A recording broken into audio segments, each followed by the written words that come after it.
They want everyone. Yeah, that's They true. want their little boxes sitting in everybody's houses, just like a cable box. Uh-huh. And, Right. and that's exactly what I was going to point out. Like this E3, it wasn't about catering to one section of the public. It's like, you know what? Fuck it. We want everybody to come, yo. We want the casual with the Connect. We want the die-hard instant gratification crowd with the ESPN and the Hulu. And we want the gamers to come. We want everybody. We're not just going after one crowd. Well, Microsoft is going for the jugular, and you know that's aimed at Sony. You it know is that's because aimed like you see Sony like, all right, we see what we's doing. We want their crowd too. Microsoft's like, fuck their crowd. We want everybody. at. Exactly. All right. So Exactly. Demizo, what would your score be for E3? I would give it a solid 8 simply because they did so much.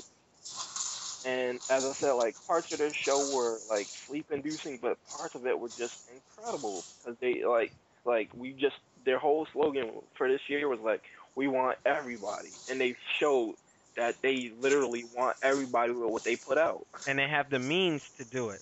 Right. Exactly. Hmm. All right. So I'm gonna give a nerd some time before we go on to our conclusion. All right. So nerd, you have the floor, my man.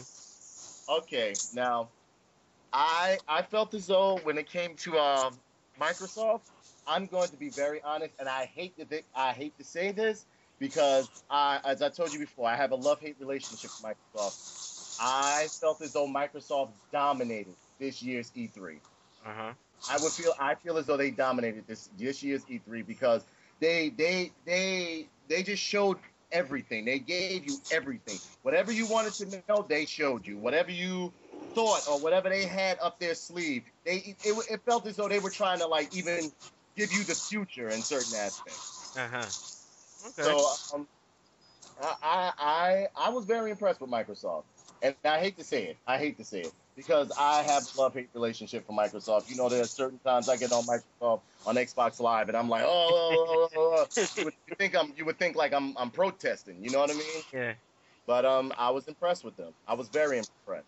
I was Okay. very impressed. So what score would you give them for this year's E3?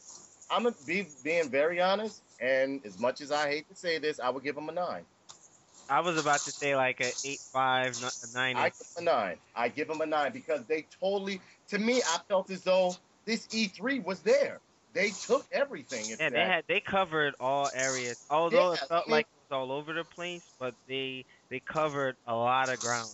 You know, and they had to me. I Sony felt as was on the though it move. was factions. There were factions within within the Xbox Microsoft crowd or like it was you had your casual gamer faction, you had your exercise faction, you had your shooter faction. I mean, like they were there just it was just they had everything going on. Yeah. It was a person with ADD. It was their dream. I mean, like you couldn't.